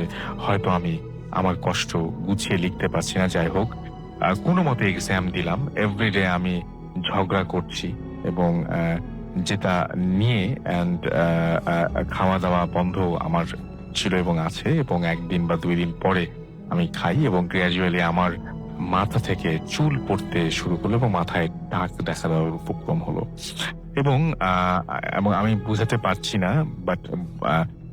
বাট আমার সারাদিন আমি ভূতের মতো বসে থাকতাম। রেজাল্ট দিল এবং আমি বি গ্রেড পেলাম। এরপর আরো বেড়ে গেল আমার অস্থিরতা। আমি লেখাপড়া টোটালি অফ করে দিলাম। অবস্থা টোটালি মানে আরো ধীরে ধীরে খারাপের দিকে যাচ্ছিল, এবং আব্বু আমাদের ওখানকার একজন হুজুরের কাছে আমাকে নিয়ে গেলেন এবং উনি বললেন যে আমাকে ব্ল্যাক ম্যাজিক করা হয়েছে। আমার আব্বু আম্মু এগুলো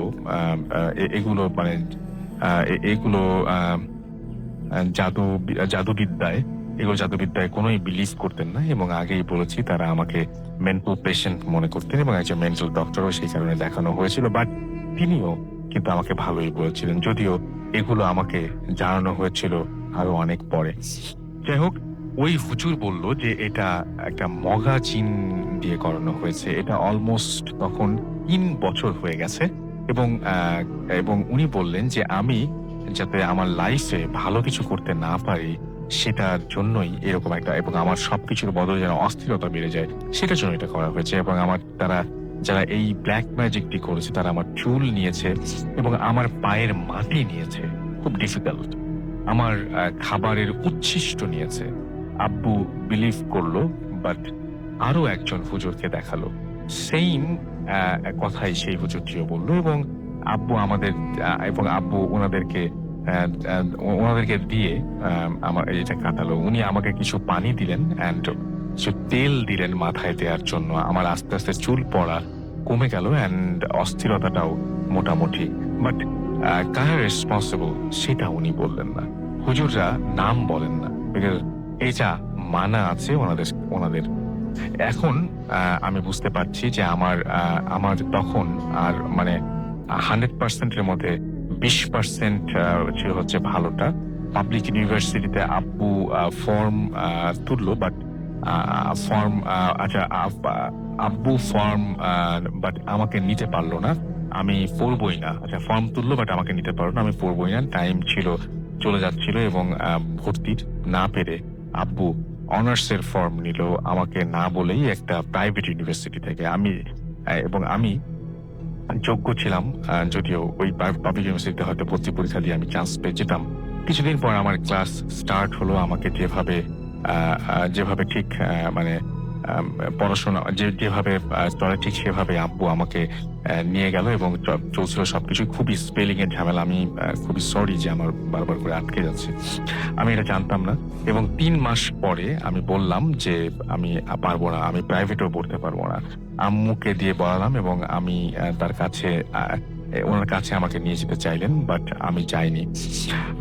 আম্মু অনেক বলে আমাকে ওনার কাছে নিয়ে যেতে চাইলেন, কোনো একজনের কাছে, এবং আমি যাইনি। ট্রুলি আমাকে বাইরের থেকে দেখে সবাই এটা বুঝতে পারতো না। যাই হোক, আমি আর বাকিটুকু না পড়ে আমি বরং বলে দিই, উঠতে খুবই অসুবিধা হচ্ছে, যে ধীরে ধীরে ধীরে ধীরে তারা আরো চিকিৎসা করলেন এবং একটা সময়ে তিনি আর একজনের কাছে গেলেন যিনি তার যিনি তার সমস্ত ব্যাপারটা ধরতে পারলেন এবং তিনি বললেন যে সব মানে হুজুর যারা আছেন তারা বলে যে রিলেটিভদের মধ্যেই কেউ এটা করেছে এবং এটা রিলেটিভদের মধ্যে কিভাবে করেছে সেটা তারা পরে উদ্ধার করতে পেরেছেন। সেই ঘটনাটা বেশ ভালো ছিল, বাট আমি দেখতে পাচ্ছি যে এটা পড়াটা খুব, আমি রিয়েলি সরি। বাট আমি একটা জিনিস যে জন্য এটা পড়লাম সেটা হচ্ছে যে আসলে ব্ল্যাক ম্যাজিক এমন একটা জিনিস যে জিনিসটা নিয়ে আসলে এরকম ভয়ঙ্কর একটা জিনিস নিয়ে ট্রাই করা উচিত না। আর কখনোই মানে কোনো মানুষের ক্ষতি করার মধ্যে কোনো ভালো কিছু থাকতে পারে না এবং কোনো মানুষের ক্ষতি করলে মানে আমরা সাধারণত ক্ষতি করি কি জন্য, আমাদের কিছুটা লাভ হবে সেজন্য, যে অন্য জনকে ক্ষতিগ্রস্ত দেখতে পারলে হয়তো লাভ মানে মানে আমার ভালো লাগবে যাকে আমি অপছন্দ করি, এরকম একটা ব্যাপার আছে। কিন্তু যে একবার এরকম একটা ঘটনা শুনেছিলাম যে কোনো একজনকে বলা হয়েছিল যে তোমাকে যে কোনো একটা কিছু করা হবে, তোমাকে একটা বিরাট একটা মানে তোমার জীবনে একটা বর বা এরকম টাইপের কিছু একটা আসবে যেটা তোমাকে দেয়া হবে, কিন্তু এটা একটা শর্ত আছে, সেটা হচ্ছে তোমার যে প্রতিবেশী সেই প্রতিবেশী তুমি যা পাবা তার ডাবল পাবে। তখন সেই লোক নাকি বলেছিল আমার একটা চোখ অন্ধ করে দাও। এই যে আক্রোশ, এই যে মানুষের প্রতি মানুষের এই যে ছোটখাটো ব্যাপার থেকে ধীরে ধীরে ঘনিয়ে ওঠা, এই যে ক্রোধ রাগ এই সমস্ত ধীরে ধীরে যে এইদিকে চলে যায়। ব্ল্যাক ম্যাজিক নিয়ে আমরা যতটা কথা বলছি, লাস্ট উইকেও অনেকে এসেছিলেন এবং তারাও বলেছেন, এবং এটা খুব ভয়ঙ্কর একটা জিনিস। আমার মনে হয় যে এটা নিয়ে ট্রাই করা উচিত, আপনি বিশ্বাস করলেও ট্রাই করা উচিত না, বিশ্বাস না করলেও ট্রাই করা উচিত না। যাই হোক, আমরা একটু SMS পড়ে আসি এবং আমাদের এখানে বেশ অনেকে SMS করেছেন। পাপড়ি এবং ফুয়াদ আমাদের ফুটের গলি থেকে SMS করেছেন, তারা সবাই মিলে শুনছেন এবং তিনি বলছেন ঘটনাগুলো দারুণ, কিন্তু আমি জাস্ট পড়তে পারলাম না, আমি সরি সেজন্য। আমাদেরকে মেহাল আহমেদ SMS করেছেন এবং তিনিও স্টোরিগুলোর প্রশংসা করেছেন। অর্চি আমাদের ঢাকা থেকে SMS করেছেন, স্থানীয় আমাদের SMS করেছেন জুয়েল, এছাড়াও সুমনা আমাদের SMS করেছেন অনামিকা ফরিদপুর থেকে, এছাড়াও আমাদের এখানে SMS করেছেন ফিজু, আরিফ এবং তার ওয়াইফ রুম্পা আমাদেরকে হবিগঞ্জ থেকে SMS করেছেন, নাহিদ আমাদের সাথে আছেন এবং মেহেদি হাসান আমাদের সাথে আছেন। আমাদের সাথে রয়েছেন রিমা ময়মনসিং থেকে, এছাড়া আমাদের সাথে রয়েছেন রাব্বি আমাদের সাথে রয়েছেন দেখতে পাচ্ছি, এছাড়াও আমাদের সাথে আরিফ, এছাড়াও আমাদের সাথে রয়েছেন দেখতে পাচ্ছি পান্না, ঈদ মোবারক জানাচ্ছেন অগ্রিম, দ্বারা আমাদের সাথে রয়েছেন মিরপুর থেকে এবং আমাদের সাথে রয়েছেন দেখতে পাচ্ছি জুয়েল সহ আরো অনেকে। আমরা চলে যাবো আবারও আমাদের পরবর্তী অতিথির কাছে। আপনার নামটা প্লিজ একটু বলবেন, আপনি কোথা থেকে এসেছেন যদি আমাদের বলতেন। থ্যাংক ইউ রাসেল ভাই, আমি শান এসেছি ঢাকা থেকে। শুনি আপনার ঘটনা। এখন আমি যে ইনসিডেন্টটা শেয়ার করব এটা বেসিক্যালি আমার ফ্রেন্ড আরিফের কাছ থেকে শোনা। তার আগে আমি একটু ভূমিকা বলে নেই, সেটা হচ্ছে যে আপনারা জানি না কেউ বিশ্বাস করেন না কিনা, কিন্তু অনেকবার জেনে আলোচনা হয়েছে যে মৃত মানুষ ফিরে আসে। আমি আপনাকে জিজ্ঞেস করি যে আপনার কি মনে হয় যে মৃত মানুষ আসলে সামনে ফিরে আসতে পারে? যদি আপনি এরকম একটা ঘটনা বলবেন, তারপরে আমি বলছি যে আপনার নিজের কি মনে হয়। আমার মনে হয় খুব ক্লোজ কেউ থাকলে, যেমন আমার খুবই যদি খুব ক্লোজ কেউ থাকে, সে মারা যাওয়ার পরও আমার মনে হয় তাকে সামনাসামনি দেখা সম্ভব। আপনার এটা মনে হয়? হ্যাঁ, আমার মনে হয় এরকম শুধু ক্লোজ কেউ না, আবার যদি মানে এখন আমি যে ইনসিডেন্টটা শেয়ার করবো এটা কিন্তু ক্লোজ কেউ ছিল না স্যার, তারপর সে সামনে তাহলে আমরা ইনসিডেন্টটা শুনে তারপর আবার আলোচনা করি। জি প্লিজ বলেন। আরিফের সাথে, মানে আরিফ আমার ফ্রেন্ড, ও আমার কাছে এটা শেয়ার করেছিল এবং ওর সাথেই ঘটে যায় এই ঘটনাটি। এটা ঘটে 2004 সালে। আচ্ছা। তো ওরা কামারপাড়ায় বাড়ি করে, ঢাকার পাশে উত্তরের দিকে কামারপাড়া। তো এখন যতটা কামারপাড়া উন্নত তখন ততটা উন্নত ছিল না। তো একবার মানে ওরা যখন বাড়ি করার পরে মানে থাকা শুরু করলো। তো একদিন এলাকার একটা ছেলের সাথে, ওর চেয়ে বয়স 2 বছর ছোট হবে, মানে ছোট মানে কথা কাটাকাটি নিয়ে তর্কাতর্কি করতে করতে একটা পর্যায়ে ঝগড়া হয়ে যায়। একটা পর্যায়ে যেটা করে ওই ছেলেটা আরিফ আমার ফ্রেন্ডকে থাপ্পড় মেরে বসে। আচ্ছা। তো রিপ্লাইতে আরিফ ওকে কিছু মারধর করে এবং পরে যেটা হয় এলাকায় একটা সালিশ বা বিচার ধরনের কিছু হয় এবং বিচারে এই ছোট ছেলেটাকে দোষী বলা হয়। ওর বাবা মা ওকে মারধর করে। আনফরচুনেটলি যে কোনো কারণেই হোক সেদিন রাতে সে ছেলেটি সুইসাইড করে। আচ্ছা। তো এর 1 মাস পরের ঘটনা। এর মধ্যে আরিফ ওই ছেলেটা সুইসাইড করার জন্য নিজেকে অনেকটা দায়ী মনে করছিল, হয়তো আমার সাথে এই ধরনের ঘটে যাওয়ার কারণেই হয়তো ওই সুইসাইডটা করলো। আসলে সেরকম কিছু ছিল কিনা একমাত্র আল্লাহই জানেন। এর 1 মাস পরের ঘটনা। আরিফ প্রায় রাত 1টার দিকে বাসায় ফিরছে। তো কামারপাড়া থেকে যে আবদুল্লাপুর থেকে কামারপাড়া ফিরতে ওর মানে খুব ভালো কোনো কমিউনিকেশন সিস্টেম ছিল না। তো ওর অনেকখানি হাঁটতে হবে, প্রায় 40 মিনিটের মতো হাঁটতে হবে। হাঁটছে, যেহেতু বৃষ্টি হচ্ছে সেদিন রাতে, ও বাসা থেকে 15 মিনিট দূরে আছে। এই অবস্থায় রাস্তা একটু কাটা রাস্তা, হঠাৎ খেয়াল করলো ওর সামনে একটা সাপ। সাপ? হ্যাঁ, সাপ। তো দেখি একটু মানে ভয় পায় নাই, কারণ এই যে এই ধরনের এলাকায় সাপ থাকতেই পারে। অ্যাভয়েড করে সাইড দিয়ে চলে গেল সামনে হাঁটতে হাঁটতে। সামনে হাঁটতে হাঁটতে মানে কিছুদূর যাওয়ার পর দেখে রাস্তার মাঝখানে একটা গরু দাঁড়িয়ে আছে, এবং যার গলা কোনো দড়িও নেই। তো ও একটু এবার ভরকে যায়, কি ব্যাপার, রাস্তার মাঝখানে একটা গরু দাঁড়িয়ে আছে, এটা কার গরু, কোত্থেকে আসলো, বা কি আশেপাশে তো এরকম কোনো বাড়ি ঘর দেখা যাচ্ছে না যেখানে গরু থাকতে পারে। ও এটাকে অ্যাভয়েড করে চলে যায়। এর কিছুক্ষণ পর ও দূর থেকে দেখতে পায় যে মানে সামনে কেউ একজন মানে যে খাপটি মেরে বসে থাকে, যে ধরনের মানে হাঁটুর উপর মাথা বিছিয়ে যেভাবে বসে থাকে সেভাবে বসে আছে। বাট কাছে যেয়ে দেখে বেসিক্যালি এটা একটা কুকুর। আচ্ছা। তো এবার ও মনে করে যে আসলে কি আমার হ্যালুসিনেশন হচ্ছে, কিন্তু আসলে তা না। আচ্ছা। এর কিছুক্ষণ পর হাঁটতে হাঁটতে ওর বাসার খুব কাছাকাছি চলে আসে।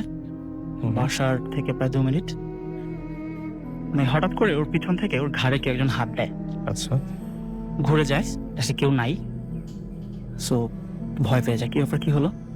এবং যখন পিছনে ঘুরলো, পিছন থেকে ঘুরে যখন আবার সামনের দিকে ঘুরলো, ঘুরে দেখলো মানে এটা দেখার জন্য ডেফিনেটলি মানে কেউ প্রিপেয়ার থাকবে না। তো দেখলো যে ছেলেটা সুইসাইড করেছিল ওর সাথে ঝগড়া করার পরে, সেই ছেলেটি ওর সামনে দাঁড়িয়ে আছে। আচ্ছা।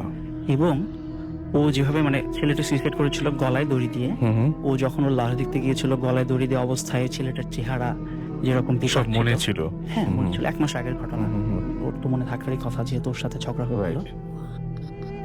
সেম চেহারাটা নিয়ে ছেলেটি ওর সামনে দাঁড়িয়ে আছে, একদম অবিকল সেভাবে। হ্যাঁ, এবং যে স্পর্শটা পেয়েছে সেটা একদম মানুষের হাতের মতো স্পর্শ। হ্যাঁ, মানুষের হাতের মতো স্পর্শ। বাট ও বলেছে টাচটা ওর কাছে খুব ঠান্ডা লেগেছে। ঠান্ডা? হ্যাঁ, ঠান্ডা টাচ ছিল। আচ্ছা। তো ছেলেটা মানে সামনে দাঁড়িয়ে আছে, জিহ্বা বের করা, চোখ তো উল্টানো, বিকট চেহারা। এটা দেখে একটা চিৎকার দেয়, পেইন্ট হয়ে যায় সাথে সাথে। তো ওর বাসা থেকে মানে ও তখন সেলফোন ইউজ করতো না, ওর বাসা থেকে ওর জন্য ওয়েট করছে কখন বাসায় ফিরবে। তো বাসার মানুষ বের হয়ে আসে খুঁজতে খুঁজতে, দেখছে রাস্তায়, বাসা একটু সামনে, রাস্তায় উপরে আছে। আচ্ছা। এরপরে ওকে ধরে নিয়ে যায়, বাসায় নিয়ে যায়।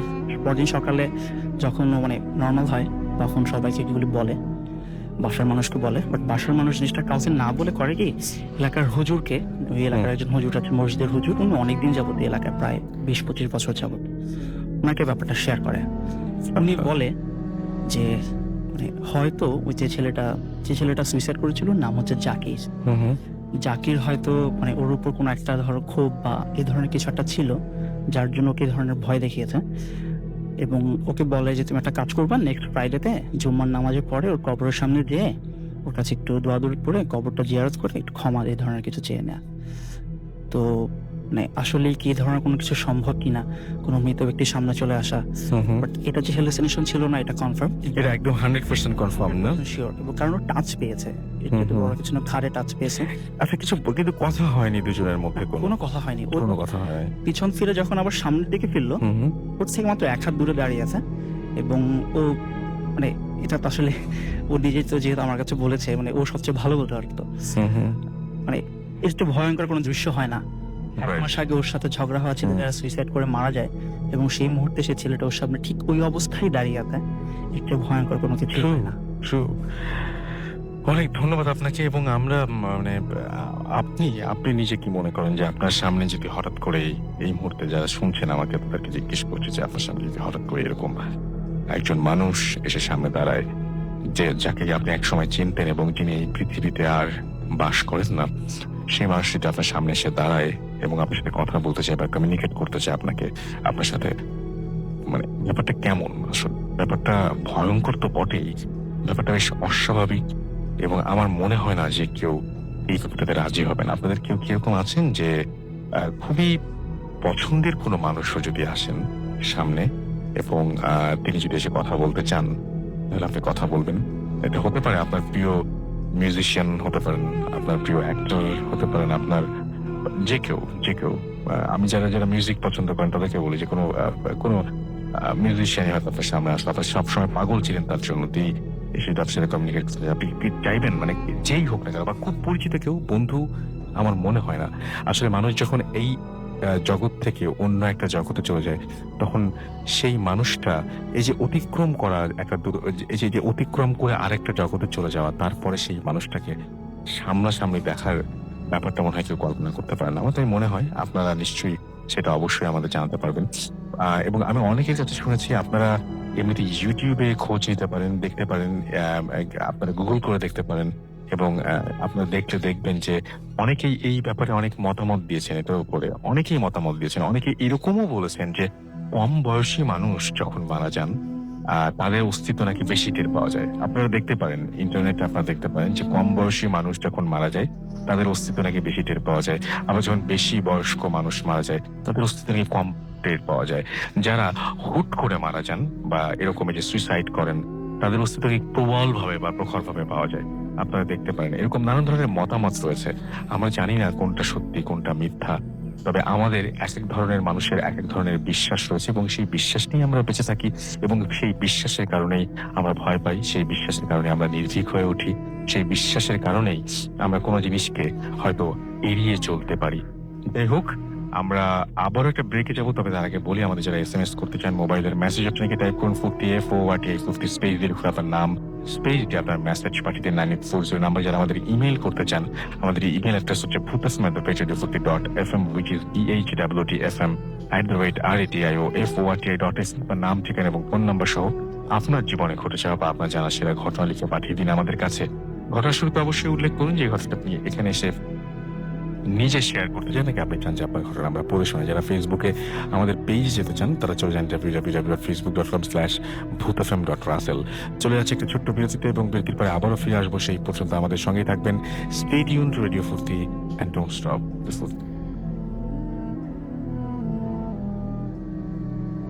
Welcome back. ঘড়িতে সময় রাত 1:44 শুনছেন সবসময় রেডিও 48.0 FM। আমি রাসেল আছি, সাথে আমার সাথে রয়েছে মাসুম এবং আজকে অতিথিরা, এবং আপনাদের সবাইকে আরো একবার স্বাগত জানাচ্ছি। আমি দেখতে পাচ্ছি যে আমাদেরকে শরণ হোসেন লিখেছেন, রাসেল ভাই আমি এরকম ঘটনার সামনে পড়েছিলাম, অর্থাৎ ওই যে কোনো মানুষ যিনি মারা গেছেন কাছের বা দূরের, এবং তার সামনে আবার পড়ে যাওয়া, এবং তিনি কোনোদিনও ভুলতে পারবেন না। আমি কেস করছি যে আপনি ওইটার অবস্থায় বলছেন। আমাদের এছাড়াও দেখতে পাচ্ছি আমাদের এখানে মারুফ লিখেছেন ফেসবুকে, আমি খুব ভালো একটা ঘটনা পাঠিয়েছিলাম 1 বছর আগে, কিন্তু এতদিন সিলেক্ট হয়নি, হলে আমি স্টুডিওতে আসতাম। আপনার যদি ওই ঘটনা সিলেক্ট না হয়ে থাকে, তাহলে আপনি আরেকটা ঘটনা পাঠিয়ে ফেলতে পারেন আমাদেরকে। রাইট। আচ্ছা, SMS এর মধ্যেও আমি দেখেছি যে এই বিষয়টা নিয়ে কথা হচ্ছে। যেমন হাবিবা লিখেছেন যে আমার একজন আন্টি 2013 সালের 4 এপ্রিল মারা গিয়েছিলেন, কিন্তু ওনার উপস্থিতি আমি এখনো আমার আশেপাশে অনুভব করি। তিনি আমাকে খুব ভালোবাসতেন। বিন্দাস আমাদের লিখেছেন বিন্দাস সুজন লিখেছেন উত্তরা থেকে, যে রাসেল ভাই এমন একটা ইমেল পড়লেন যে আমার কান্না ধরে রাখতে পারলাম না। আই লাভ ইউ ভুতাফেম, আই লাভ ইউ মা, আই লাভ ইউ ভুতাফেম, এন্ড থ্যাংক ইউ আমাদের সঙ্গে থাকার জন্য। আতসী আমাদের SMS করেছেন, এবং খুব কাছের একজন যিনি বেঁচে আছেন কিনা তিনি জানেন না, মোস্ট প্রবাবলি তিনি আর নেই, বাট তার সাথে যদি আবার দেখা হতো তিনি খুশি হতেন। আমাদেরকে এছাড়াও লিখছেন সাজ্জাদ যে আমার ভাইকে একবার দেখার জন্য আমি রাতের পর রাত কতবার আশেপাশে অনেক ঘোরাফেরা করেছি, বাট এখন তার দেখা পাইনি। অনেকেই দেখতে চান মৃত আত্মীয় স্বজনদের, এটা আমি আগেও শুনেছি যে অনেকের এরকম ইচ্ছে থাকে যে আত্মীয় স্বজন পুরো পৃথিবী থেকে চলে গেছেন, তাদের সঙ্গে আরো এক মুহূর্তের জন্য যে দেখা হতো, তাহলে হয়তো বেশ ভালোই হতো। আমাদেরকে ছাড়াও দেখতে পাচ্ছি যে আরো অনেকেই এখানে SMS করছেন। দেখতে পাচ্ছি রিপন আশুলিয়া থেকে আমাদের এখানে SMS করেছেন আমাদের এখানে সৈয়দ লাইল, আমাদের শাকিল SMS করেছেন আমাদের এখানে অর্চি, এছাড়াও রিয়াদ আমাদের এখানে SMS করেছেন, আসাদ চট্টগ্রাম থেকে SMS করেছেন, এবং আমাদেরকে বলছেন যে তার বন্ধু আলমাইন খানের সঙ্গে তিনি ভুতাফেম শুনছেন। যাই হোক, আমরা আমাদের যে অতিথি চিটাগং থেকে এসেছেন তার সঙ্গে আমরা একটু কথা বলি। আপনি তো অনেক কিছুই বললেন, এবং আমাদের আসলে শেষ করারও সময় হয়ে গেছে। আপনার আর কিছু কি বলার ছিল যে ওখানে আরো কিছু ভয়ঙ্কর কিছু দেখেছেন কিনা বা এরকম? হ্যাঁ, রাসেল ভাই শুভেচ্ছা আরেকবার। আমি চট্টগ্রাম বিশ্ববিদ্যালয়ের বিভিন্ন খণ্ড বিখণ্ড বিভিন্ন অলৌকিক কাহিনী শেয়ার করছিলাম। তো এখন আমি যে কাহিনীটি শেয়ার করব সেটা হচ্ছে চট্টগ্রাম বিশ্ববিদ্যালয়ে একটা স্বনামধন্য প্রসিদ্ধ ভবন। সঙ্গত কারণে আমি নাম উল্লেখ করছি না। জি, নাম না নাম- বলা বেটার। নাম- ইউনিভার্সিটি নাম না বললে আরো ভালো হতে চাক, আপনি নাম না বললে বেটার। আমি নাম বলছি না। হুম। তো ওই ভবনটি যখন প্রতিষ্ঠিত করা হয় তখন এর মালিককে স্বপ্ন দেখানো হয়েছিল যে আপনি যদি একটি তাজা এবং সুন্দর ছেলে এটার জন্য বলি না দেন তাহলে হুম। আপনার বিল্ডিংটি খুব একটা স্থায়িত্বশীল হবে না কিংবা এটা কর্মক্ষম হবে না। আচ্ছা। তো সত্যি রাসেল ভাই ওই মানে মালিক যিনি এটা তৈরি করেছিলেন উনি হয়তো কাজটি করেননি কিংবা ওনার পক্ষে সম্ভব ছিল না। সেটা সম্ভব না হ্যাঁ, আসলে। সম্ভব না। তো আলটিমেটলি ওই বিল্ডিং এর মানে স্থায়িত্বটা খুব বেশি দিন হয়নি। হুম। বিল্ডিংটা কিন্তু ঠিকই টিকে আছে এবং সুন্দর, বাট ওখানে কোনো এক অজানা কারণে ওখানে হয়তো ক্লাস হয় না কিংবা মানুষ যায় না কিংবা যে কোনো প্রবলেমটা ওখানে ক্রিয়েট হয়। দেখা যাচ্ছে সবকিছুই ঠিক আছে কিন্তু এটা সবসময় তালা মারা থাকে। তো এটা আমার কাছে এখন পর্যন্ত আসলে খুব একটা রহস্যময়, মানে কিন্তু ফাইন্ড আউট করা যায়নি কেন এমন পরিস্থিতি হচ্ছে। ওকে, সো আর কিছু? হ্যাঁ, অবশ্যই।